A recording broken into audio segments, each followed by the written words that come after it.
परसों के दिन मेरी बहन का आकस्मिक निधन होने की वजह से मैं दिल्ली में नहीं था।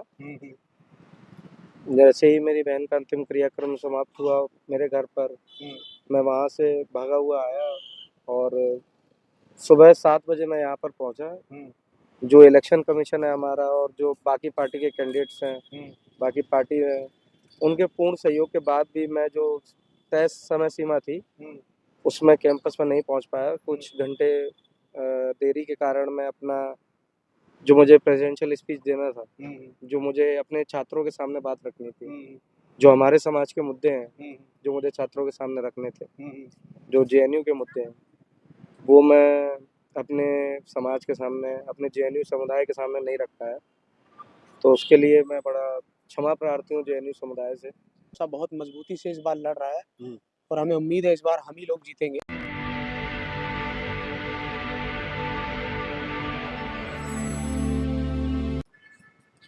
जय भीम, मैं मेवालाल और आप देख रहे हैं बहुजन समय। साथियों, इस समय जेएनयू में घमासान मचा हुआ है। ये छात्र संघ का चुनाव चल रहा है। 4 तारीख का वोट पड़ेगा और 6 तारीख की गिनती होगा। तो यहाँ पर एबीपी भी है, लेफ्ट भी है और बापसा भी है। उनके बापसा के जो कैंडिडेट है यहाँ पर आए हुए, उनसे सवाल पूछूंगा कि आप लोगों का यहाँ पर कैसा माहौल है और कैसा आप लोग अपना वहाँ डिबेट में आगे सिपेट कर रहे हैं कि नहीं कर रहे हैं, आपको डिबेट करने का मौका मिल रहा है कि नहीं मिल रहा है। और मैं जानना इनसे चाहूँगा कि आखिर आप लोग यहाँ पर पढ़ने आते हो तो राजनीति करने क्यों आते हो? आपको माँ बाप पैसे देते हैं पढ़ने के लिए, आप लोग यहाँ राजनीति करने लगते हैं। इनसे सब सवाल पूछूंगा, आखिर ये पैसा कहाँ से आता है। और दूसरा सवाल है कि आप लोग इस चुनाव में आप लोग किस नंबर पे हैं? हमारे साथ यहाँ खड़े हुए हैं, उनसे बारी बारी से पूछूंगा कि आखिर ये जो एबीपी के लोग हैं उनका दबदबा है या लेफ्ट का दबदबा है, आप लोगों का क्या पोजीशन है, सब इनसे पूछूंगा। कैंडिडेट है, इनसे परिचय पूछूंगा कि आखिर ये चुनाव लड़ रहे हैं, चुनाव लड़ने का मकसद क्या है। सर, आपका परिचय। मेरा नाम राजरतन राजौरिया है। मैं जेएनयू में CHS centre for historical study से पीएचडी कर रहा हूँ एंशिएंट हिस्ट्री में। मैंने अपना मास्टर्स भी एंशिएंट हिस्ट्री में ही जेएनयू से ही किया है और मैं वर्तमान में बापसा की तरफ से जेएनयू एसयू का प्रेसिडेंशियल कैंडिडेट हूँ। कल हमारे यहाँ प्रेसिडेंशियल डिबेट होनी थी, पर परसों के दिन मेरी बहन का आकस्मिक निधन होने की वजह से मैं दिल्ली में नहीं था। जैसे ही मेरी बहन का अंतिम क्रियाक्रम समाप्त हुआ मेरे घर पर, मैं वहाँ से भागा हुआ आया और सुबह 7 बजे मैं यहाँ पर पहुँचा। जो इलेक्शन कमीशन है हमारा और जो बाकी पार्टी के कैंडिडेट्स हैं, बाकी पार्टी है, उनके पूर्ण सहयोग के बाद भी मैं जो तय समय सीमा थी उसमें कैंपस में नहीं पहुँच पाया। कुछ घंटे देरी के कारण मैं अपना जो मुझे प्रेसिडेंशियल स्पीच देना था, जो मुझे अपने छात्रों के सामने बात रखनी थी, जो हमारे समाज के मुद्दे हैं, जो मुझे छात्रों के सामने रखने थे, जो जेएनयू के मुद्दे हैं, वो मैं अपने समाज के सामने, अपने जेएनयू समुदाय के सामने नहीं रख पाया। तो उसके लिए मैं बड़ा क्षमा प्रार्थी हूँ जेएनयू समुदाय से। तो कोई बात नहीं, आप वहाँ नहीं दे पाए, हमारे दर्शक देख रहे हैं, सुनेंगे, जानेंगे क्या मुद्दा है और पहली बात आप क्यों नहीं वहाँ स्पीच दे पाए। और दूसरी बात आपसे जानना चाहूँगा कि आप लोग यहाँ पर पढ़ने आते हैं, माँ बाप पढ़ने का पैसा देते हैं, तो ये पैसा कहाँ से आता है? आप लोग राजनीति करने लगे। पहले मैं आपके दूसरे सवाल का जवाब दे देता हूँ कि हम लोग यहाँ पढ़ने आते हैं। पढ़ाई कब कर पाएंगे हम लोग? जब हमारी मेंटल स्टेट ठीक होगी, जब हम अपने आप को एक सही मेंटल स्टेट में पा पाएंगे, तब जाके हम कहीं पढ़ पाएंगे। पर जितने भी इस देश के एजुकेशनल इंस्टीट्यूशंस हैं, उनका अगर आप देखेंगे कि ये क्या हाल है, जिस तरह से कास्ट नेग्लिजेंस हमें देखने को मिलता है इस देश के एजुकेशनल इंस्टीट्यूशंस में, उसकी वजह से जो मेंटल स्टेट से बच्चे यहाँ गुजरते हैं, उसका अगर समाधान नहीं होगा तो बच्चा चाहे कितने ही अच्छे एजुकेशन इंस्टीट्यूशन में पहुंच जाए, उसकी पढ़ाई का कोई मतलब नहीं रहेगा। एजुकेशनल इंस्टीट्यूशन का बच्चा अगर सुसाइड करता है तो हर सुसाइड एक इंस्टीट्यूशनल मर्डर होता है। मेरी बहन के साथ एक ऐसी घटना हुई अभी 2 दिन पहले।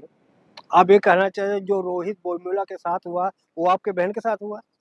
जी, अभी 2 ही दिन हुए हैं तो मैं ऐसा कोई भी स्पेकुलेशन नहीं करूँगा। हाँ। मैं पुलिस की प्राथमिक जाँच रिपोर्ट का इंतज़ार कर रहा हूँ कि हाँ। उनका क्या कहना है इस बारे में। हाँ। उसके बाद हम बाकी फैक्ट्स पर चर्चा कर सकते हैं। पर अगर किसी भी एजुकेशनल इंस्टीट्यूशन में हाँ। किसी भी स्टूडेंट के साथ ऐसी घटना होती है, तो वो एक इंस्टीट्यूशनल मर्डर कहलाना चाहिए क्योंकि आपने देखा होगा डीयू में जो कॉलेजेस हैं, हम्म। वो एक तो स्कैटर्ड है, काफ़ी ज़्यादा कॉलेजेस हैं। हम्म। अराउंड 1.5 लाख 2 लाख के अराउंड बच्चे हैं। हम्म। बट हॉस्टल्स आपने देखा 5-6 हज़ार कोई मिल पाता है, उसके लिए भी इतना कागज़ पत्री लगता है कि जो पिछड़े समाज से आते हैं, दलित, ओबीसी, आदिवासी, माइनॉरिटीज़ बैकग्राउंड से जो बच्चे आते हैं, उनको दूर-दराज के गाँव से यहाँ दिल्ली में आना पड़ता है, छोटे-छोटे मकानों में रहना पड़ता है। मेरी बहन जहाँ रहती थी वो छठे फ्लोर बरसाती था एक, वो रूम भी नहीं था ठीक से। वहाँ ना कोई वेंटिलेशन की समस्या थी। तो जो एक सोशल स्पेस होता है जिसमें कि बच्चा खुल के अपनी बात रख पाए, अपने लोगों से बात कर पाए, वो माहौल डीयू में कहीं नहीं मिलता है। और मैं आपसे ये जानना चाह रहा हूँ कि आप लोग राजनीति में उतरे हैं तो इस चुनाव लड़ने में तो पैसा लगता है, वो पैसा कहाँ से आता है? बाबसा 2014 में बना था अगर मैं बताना चाहूँ तो 2014 में जो छात्र हैं यहाँ के, हम्म। उन्होंने ही बाबसा का संगठन किया। हम्म। बाबसा की कोई पेरेंट पॉलिटिकल पार्टी नहीं जैसे बाकी संगठन के जैसे पास है। एबीपी है, लेफ्ट है। लेफ्ट है, हाँ। एनएसयूआई है, इन सब हाँ। के पास पेरेंट पॉलिटिकल पार्टी है हाँ। तो उनको हाँ। वहाँ से फंडिंग मिल जाती है। हाँ। हमारे पास ऐसी कोई पॉलिटिकल पार्टी नहीं है। हाँ। हम जो जेआरएफ स्कॉलर्स हैं, हाँ। जो हमारे सीनियर मेंबर्स हैं, हाँ। वो लोग अपनी जो स्कॉलरशिप्स आती है उसमें से 1000-2000 मंथली कर करके इकट्ठा करते हैं क्योंकि आवाज़ सुनना ज़रूरी है। हम लोग की आवाज़ को कभी नहीं आप सुना ये जाता। कहना चाहते हैं पेट काट करके आप लोग ये जो जी, बाबा साहब और जो महापुरुष हैं उनका जी। संगठन आप आगे बढ़ा रहे हो? बाबा साहब का जो मिशन है, हाँ। जो हाँ। मान्यवर साहब ने आगे बढ़ाया, जो बहन कुँवारी मायावती जी ने आगे बढ़ाया, हाँ। हम उस मिशन को यहाँ आगे बढ़ाने के लिए जो मान्यवर साहब ने कहा था कि पे बैक टू द सोसाइटी, हाँ। तो आज अगर हम इस मुकाम पर हैं कि हम समाज को अपनी तरफ से कुछ दे सकते हैं, हम्म। तो हम उस आवाज़ को ज़िंदा रखने के लिए ये कर रहे हैं। हाँ। वही उसी के लिए हम जितने भी स्कॉलर्स हैं, जितने सीनियर मेंबर्स हैं, हम्म। हम अपने हिस्से का जितना बन पड़ता है समाज के लिए करते हैं ताकि हमारे समाज के किसी बच्चों को ऐसा सर कुछ मैं नहीं आपसे देखना पड़े। जानना चाहता हूँ कि यहाँ पे कितने कैंडिडेट हैं, उनका हमें कैंडिडेट के नाम बताइए और आप लोग जो संघर्ष कर रहे हैं क्या पोजीशन है? प्रेसिडेंशियल कैंडिडेट जो इस समय पर जेएनयू में कंटेस्ट कर रहे हैं वो 7 हैं। लेफ्ट यूनिटी से अदिति मिश्रा कंटेस्ट कर रही हैं, एबीपी से विकास पटेल कर रहे हैं और एक इंडिपेंडेंट है अंगद सिंह, एक पीएसए से विजय लक्ष्मी कंटेस्ट कर रही हैं, एक एनएसयूआई से विकास जी वो कंटेस्ट कर रहे हैं और एक दिशा से हैं श्री शिवा इंदु करके और एक मैं हूँ राजरतन बाबसा से। तो जो कैंडिडेट्स हैं अदिति मिश्रा जी जो कि लेफ्ट यूनिटी से खड़ी हैं, लेफ्ट यूनिटी से बड़ा हिपोक्रेट जो मैं कहना चाहूँगा, लेफ्ट यूनिटी से बड़ा टोकनिज्म का ठेकेदार इस कैंपस में कोई नहीं है। इस कैंपस में मैं तो कहता हूँ इस देश में कोई नहीं है। जो लेफ्ट ने जो टोकनिज्म बना रखे हैं हमारे समाज के नाम पर, हमारे प्रतिनिधि जो हम चुनकर भेजते हैं, उनको सिर्फ टोकन की तरह इस्तेमाल करना सर मैं आपसे जानना चाहूँ कि आप लोग जब चुनाव लड़ रहे हैं तो आपका मुद्दा क्या है? आपको बाबसा को वोट क्यों दे? बाबसा 2014 से इस कैंपस में जितने भी मार्जिनलाइज्ड ग्रुप्स हैं, दलित, ओबीसी, आदिवासी, माइनॉरिटीज, पीडब्ल्यूडी, उन सभी की आवाज़ को बुलंद करता है इस कैंपस में। चाहे वो एनएफएससी का मुद्दा हो, एनएफएसटी, एनएफओबीसी जो कि स्कॉलरशिप्स मिलती है हमारे बहुजन स्टूडेंट्स को, उनका मुद्दा हो, जिसके लिए हमने यूजीसी का घेराव भी किया। और अभी हाल ही में जेएनयू टीई की रिपोर्ट आई थी, किस तरह से 133 पोस्ट को एनएफएस डिक्लेयर कर दिया है। एनएफएस मतलब नॉट फाउंड सूटेबल, कि जो प्रोफेसर 10-11 साल से एक ही विषय पढ़ा रहा है, उस विषय को वो और आगे एक सीनियर पोस्ट पर नहीं पढ़ा सकता। मतलब एक जो टीचर एक खास जाति वर्ग से आ रहा है, आप उसको सिर्फ इसलिए बाहर कर दे रहे हैं क्योंकि वो खास जाति वर्ग से आ रहा है। इस चीज़ की बाबसा इस कैंपस में लड़ाई लड़ रहा है। अभी हाल ही में एक इंसिडेंट हुआ था मैनुअल स्कैवेंजिंग का, जिससे विवत्स प्रैक्टिस कोई नहीं है आज के मॉडर्न इंडिया में, क्योंकि सुप्रीम कोर्ट के द्वारा बैन भी है। उसके बावजूद ये देश का जो सबसे प्रोग्रेसिव कैंपस कहा जाता है, वहाँ पे एक वाल्मीकि जाति का व्यक्ति एक हॉस्टल के सामने उसको बिना कपड़ों के गटर में उतारा गया, उससे वो गटर साफ अगर करवाया आप गया। लोग जीतते हैं तो क्या मुद्दा रहेगा? क्या आप आवाज उठाएंगे? किस लिए जीतेंगे आप? जितने भी दलित, ओबीसी, माइनॉरिटी और पीडब्ल्यूडी स्टूडेंट्स के इश्यूज हैं, स्कॉलरशिप से लेके हॉस्टल अलॉटमेंट तक, ड्रॉप आउट रेट से लेके स्कॉलरशिप्स तक, हम्म, प्लेसमेंट से लेके काउंसलिंग तक, हम्म, सभी मुद्दों को पुरजोर तरीके से उठाया जाएगा, जिनको कि लेफ्ट लेड जेएनयूएससी जो कि इतने सालों से इस कैंपस में, हम्म, जो कि कास्ट इश्यूज को लेकर इंटॉलरेंट बना हुआ है, जिसकी कानों पे जू तक नहीं रेंगती जब तक लाइब्रेरी की टेबल पे एक जाति के लिए माँ बहन की गालियां लिखी जाती हैं। हम्म। इस कैंपस का लेफ्ट सर, जागता तक नहीं आप है। लोग का विचारधारा क्या है? हम लोग का विचारधारा अम्बेडकरवाद है। लेकिन मैं देख रहा हूँ आपके कैंपस में, वहाँ पर तो देख रहा हूँ एबीपी का भी बाबा साहब का तस्वीर लगा हुआ है और विवेकानंद का भी लगा है, तो कैसे फर्क करेंगे? फर्क साफ है। एबीवीपी जो है वो हिंदुत्व फांसीवाद की राजनीति करता है, और ये बापसा का ही संघर्ष है हाँ, कि 2014 के बाद से इस कैंपस में जय भीम के नारे लगना शुरू हुए। हाँ। बाबा साहब को इस कैंपस में जगह मिलना शुरू वो भी हुई। तो जय भीम का नारा लगाते हैं। 2014 के बाद उन्होंने लगाना शुरू किया ना, जब हमने उनकी जमीनें खींच ली। हमने बोला कि अगर समस्याएं हमारी हैं हाँ, तो आवाज भी हमारी होगी, हाँ, वोट भी हमारा होगा, हाँ। कैंडिडेट भी हमारा होगा और राज भी हमारा होगा। जैसे वो मान्यवर साहब कहा करते थे, वोट हमारा राज तुम्हारा, नहीं चलेगा नहीं चलेगा। सर, मैं एक चीज़ और समझना चाह रहा हूँ कि आप लोग गरीब घर के हैं, यहाँ पर तो पता है हर चीज़ की समस्या है, तो आप लोगों को कैसे झेलना पड़ता है? क्या यहाँ पर जिस तरह से एबीपी को लोगों के साथ व्यवहार होता है, आप लोगों के साथ होता है या भेदभाव होता है?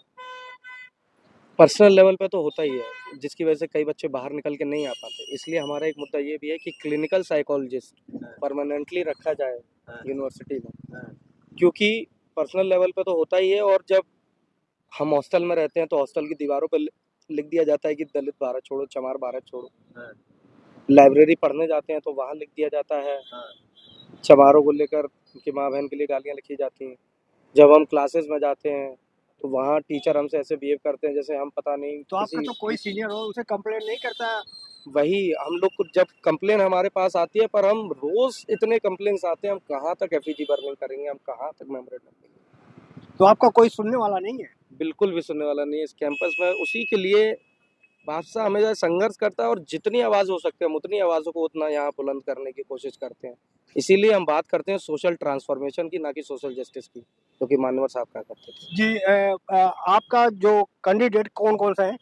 मैं राजरतन राजौरिया हूँ, प्रेसिडेंशियल कैंडिडेट हूँ, सीएचएस से पीएचडी कर रहा हूँ। हाँ, और हमारे शोएब खान जी हैं, हाँ, वो सीएसएलजी से पीएचडी कर रहे हैं। हाँ, और वर्तमान में वो आउटगोइंग काउंसलर भी हैं सीएसएलजी से, हाँ। जनरल सेक्रेटरी पोस्ट के लिए वो सारे कैंडिडेट यहाँ पे हैं? जी जी, शोएब तो खान जी। जो तो उनसे कैंडिडेट पे है शोएब खान सर से, उनसे समझूंगा कि आखिर क्या इनका विचार है। सर, शोएब खान सर, जय भीम। जय भीम।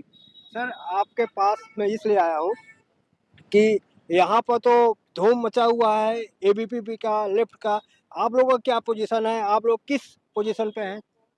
देखिए, इस बार हम लोग बादशाह बहुत मजबूत है कैंपस के अंदर। एबीपी और लेफ्ट के और राइट के लोगों को उन्हें नकार दिया है, क्योंकि यहाँ पे जिस तरह की राजनीति कैंपस में कर रहे हैं लोग, जो डर का माहौल कैंपस में बनाए हुए हैं, उससे बादशाह ने इस बार तो माहौल को बदला है कैंपस के अंदर। बादशाह बहुत मजबूती से इस बार लड़ रहा है और हमें उम्मीद है इस बार हम ही लोग जीतेंगे दोनों पोस्ट पे। मैं यही कहना चाहता हूँ। क्या दिक्कत आ रही है आप लोगों को? कोई यहाँ पर कोई दिक्कत आता है कि सब नॉर्मल है? नहीं, दिक्कतें बहुत सारी हैं। बहुजन स्टूडेंट के लिए बहुत दिक्कतें हैं कैंपस के अंदर। हम देखते हैं एडमिशन्स में जब वाइवा होता है पीएचडी के अंदर, तो उसमें 1 नंबर 2 नंबर दे के उनको बाहर कर दिया जाता है, शिक्षा से वंचित रखा जाता है। मुस्लिम समाज से आने वाले लोग, दलित समाज से आने वाले लोग, आदिवासी समाज से आने वाले लोग, महिलाओं को भी कैंपस के अंदर डेप्रिवेशन पॉइंट मिलता था, वो ख़त्म हो गया है। मुसलमानों को डेप्रिवेशन पॉइंट इस कैंपस में मिलता था, वो ख़त्म हो गया है। तो ये समस्याएँ जो हमारी शिक्षा को लेके और हमारी फेलोशिप को भी कभी-कभी बंद कर दिया जाता है, टाइमली डिलीवर नहीं होती है, स्कॉलरशिप जो मिलती है हम लोगों को। ये तो चुनाव क्यों होता है सर? बच्चे तो यहाँ पढ़ने के लिए आते हैं, ये चुनाव राजनीति क्यों होती है यहाँ पे? देखिए, राजनीति हमारी जीवन का हिस्सा है, राजनीति पढ़ाई से अलग नहीं है। ये तो कहना गलत है कि पढ़ना और राजनीति अलग है, क्योंकि राजनीति हमारा खाना-पीना, बैठना, उठना, पहनना सब तय करता है। तो हमारी पढ़ाई भी राजनीति तय करता है कि हम क्या पढ़ेंगे। आप लोग तो गरीब घर के आते हैं ना, तो पैसा कहाँ से आता है? इसमें तो राजनीति करने में, चुनाव लड़ने में बहुत पैसा लगता है। देखिए, कैंपस में हमारे जेएनयू में ये बहुत अच्छी बात है कि जो लोग राजनीति करते हैं, यहाँ पे एक तो ज़्यादा खर्चा नहीं होता है, दूसरी बात ये है कि बहुत बेयर मिनिमम में हम लोग राजनीति यहाँ करते हैं। यहाँ राजनीति मनी मनी पैसों की राजनीति नहीं है, मुद्दों की राजनीति है, आइडियोलॉजिकल राजनीति है। यहाँ की राजनीति बहुत साफ-सुथरी राजनीति है। सर, ये और चुनाव कब पड़ेगा, वोट पड़ेगा और गिनती कब होगा? और इतने कम समय का चुनाव हो रहा है, मैं सोच रहा 5 दिन का मौका मिला आप लोगों को। हाँ, बहुत इस बार काफ़ी जल्दी-जल्दी एडमिनिस्ट्रेशन ने जो है अपने अपने पोजीशंस को लागू करते हुए इस कैंपस के अंदर बहुत तेज़ी से चुनाव 5 दिन में सबमिट मतलब करना है। हाँ। 4 तारीख को वोटिंग है और 2 दिन काउंटिंग का होता है उसमें। हाँ। 6 तारीख तक रिज़ल्ट आ जाएगा मोस्ट प्रोबेबली। अच्छा, तो दिन में 6 तारीख को सुबह आ जाएगा। हाँ, उम्मीद है देखिए इलेक्शन कमीशन उनके ऊपर ज़िम्मेदारी है तो उसको ख़त्म करेंगे 6 तारीख तक। तो क्या उम्मीद है कि आप लोग किस पोजीशन पर रहेंगे? हम लोग जीतेंगे, उम्मीद है हमें, हम लोग स्ट्रॉन्ग हैं इस बार, हम लोग जीतेंगे इसमें हम पूरा कर रहे हैं उस अपने काम हमने मेहनत करी है और इस बार स्टूडेंट का भरोसा है हमारे ऊपर। क्या मुद्दा रहेगा आपका? हमारा मुद्दा देखिए हमारा मुद्दा पहला मुद्दा यही है कि सम्मान हो, जो लोग यहाँ आते हैं मार्जिनलाइज़ सेक्शन से, उनको इज़्ज़त मिले, डिग्निटी के साथ वो रहें इस कैंपस में और उनके जो भी कंसर्न है वो स्कॉलरशिप का मुद्दा हो या पीएचडी में एडमिशन का मुद्दा हो, रिजर्वेशन पॉलिसी कैंपस में कितनी लागू हो रही है, नहीं हो रही है, इसका मुद्दा हो, इंफ्रास्ट्रक्चर को लेके जो आम स्टूडेंट इस कैंपस के परेशान हैं, जो गवर्नमेंट फंड कट कर रही है इस कैंपस का, ये बीजेपी सरकार जो बैठ के लगातार जेएनयू का फंड कट कर रही है और शिक्षा से जो लोग पिछड़े लोग हैं, जो समाज से यहाँ आते हैं, उनको पढ़ने से दूर रखा जा रहा है, शिक्षा के स्तर को तो गिराया जा जीत रहा है। करके क्या करेंगे आप लोग अगर जीते तो? हम जीतेंगे यही हमारे मुद्दे हैं, इन पे हम मेहनत करेंगे, मोबिलाइज़ करेंगे लोगों को, मूवमेंट खड़ा करेंगे इस कैंपस के अंदर। शिक्षा को जो शिक्षा है वो सबको मिलनी चाहिए, सबको अधिकार है और फ्री शिक्षा होनी चाहिए कैंपस में क्या, पूरे देश के अंदर सबको फ्री शिक्षा मिलनी चाहिए। सर एक लास्ट सवाल, आप जीत करके क्या करेंगे यहाँ पे? जीत करके क्या करेंगे देखिए यूनियन में आएँगे तो यूनियन के कैंपस के मुद्दों को एड्रेस करेंगे, जो भी मुद्दे हैं, जो कॉमन कंसर्न स्टूडेंट का है उसको एड्रेस करा जाएगा और जो लोग जो यहाँ पे जो हिंदुत्व फोर्सेस बढ़ रही हैं उनको कंट्रोल करा जाएगा, उनको देखा जाएगा किस तरह से उसको हटाया जाए, इस कैंपस से निकाला जाए बाहर। जी। तो साथियों आप देख रहे थे, ये जेएनयू में मैं गेट के बाहर खड़ा हूँ। यहाँ बहुत बड़ा मुद्दा बना हुआ है, एबीवीपी लेफ्ट और बापसा भी तीसरी मोर्चा की तरह से वहाँ पे लड़ रहा, कह रहे हैं कि हम यहाँ जीतेंगे। और भी कैंडिडेट हैं, इनसे पूछो क्या है कैंडिडेट आप? तो साथियों आप देख रहे थे, यह जेएनयू के जो स्टूडेंट थे उनकी बातें मैंने आपके सामने रखा। कैसी रही बातचीत, प्रतिक्रिया में जरूर बताएं और जो देख रहे हैं इनको जिताने का कोशिश करें भारी बहुमत से और स्टूडेंट के मुद्दे को उठाएंगे। मैं मेवालाल, बहुजन समय, दिल्ली। जय हिंद।